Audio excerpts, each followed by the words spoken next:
आज माझे पप्पा त्यांच्या आयुष्यातल्या एका खूप मोठ्या टप्प्यावर पोहोचले आणि ते म्हणजे पप्पांचे रिटायरमेंट. आणि आजचा दिवस आमच्यासाठी खूप स्पेशल आहे, कारण पप्पा आता रिटायरमेंटच्या अगदी जवळ आलेत आणि त्यासाठी त्यांच्या कामातल्या सगळ्या लोकांसाठी त्यांनी छानसं स्नेहभोजन ठेवलं होतं कोथरूड मधल्या सुप्रसिद्ध सुखकर्ता हॉटेलमध्ये. आणि ऑनेस्टली सांगायचं तर अरेंजमेंट एकदम भारी होती. ऊन खूप लागत होतं, त्यामुळे मम्मीला म्हणलं चल आपण निरा प्यायला जाऊया. तिकडून आल्यावर बघते तर काय, पप्पांच्या ऑफिस मधले सगळे लोक आले होते. खरं सांगायचं म्हटलं तर पप्पांनी आयुष्यभर खूप कष्ट केलेत घरासाठी, आमच्यासाठी आणि त्यांच्या कामासाठी. आणि आज त्यांच्या रिटायरमेंटचा हा फेज बघताना खरंच मन भरून आलं. कारण रिटायरमेंट म्हणजे फक्त जॉब संपणं नाही, तर वर्षानुवर्षांची मेहनत, डेडिकेशन, वेळ, सॅक्रिफाईस आणि त्या सगळ्यांचा एक सुंदर सन्मान असतो. लहानपणी आपल्याला वाटतं पप्पा फक्त ऑफिसला जातात, पण मोठं झाल्यावर कळतं ते फक्त कामाला जात नव्हते, ते आपलं भविष्य उभं करत होते. पप्पा इकडे सगळ्यांना हवं नको ते पाहत होते. पप्पांच्या ऑफिस मधल्या सगळ्या लोकांना जेवण खूप आवडलं, कारण पप्पा जेव्हा कोणासाठी काही मनापासून करतात ना, ते त्यांच्या स्टाईल मध्ये भारीच असतं. आता जेवणाबद्दल बोलायचं झालं तर अनलिमिटेड थाळी होती. सगळ्यांचा फेवरेट आमरस.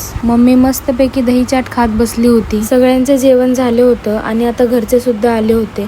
मग म्हणलं आपण पण जेवायला बसावं. आणि मी आताच सांगते, ताटातलं जेवण पाहून तुमच्या पण तोंडाला पाणी येईल. मस्त असं दही चाट, पुरी, व्हेज कटलेट, हलवा, मोदक, त्यावर साजूक तूप. वाव काय सुंदर. तूप पोळी, बटाट्याची भाजी, पनीरची भाजी, कढी, दाल राईस, मसाला राईस आणि अजून खूप काही होतं. अनलिमिटेड थाळी म्हटलं की मराठी माणूस आतून वेगळाच खुश होतो बरं का. आता डाएट वगैरे सगळं तिथेच विसरलो आम्ही, फक्त थाळी रिफिल चालू होती. सुखकर्ता हॉटेल बद्दल सांगायचं तर फूड क्वालिटी एकदम उत्तम होती.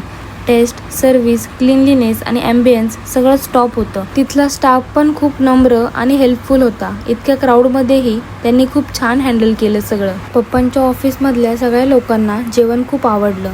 सगळ्यांच्या चेहऱ्यावर सॅटिस्फॅक्शन दिसत होतं आणि ऑनेस्टली मला ते बघून खूप छान वाटलं. मग सगळं झाल्यावर आम्ही निघालो घरी, पण हा दिवस आणि पप्पांच्या चेहऱ्यावरचं समाधान हे सगळं मनात कायम साठून राहणार आहे. आणि आजचा दिवस फक्त रिटायरमेंट पार्टी नव्हता, तो पप्पांच्या पूर्ण प्रवासाचा सेलिब्रेशन होता. Thank you for watching. बाय.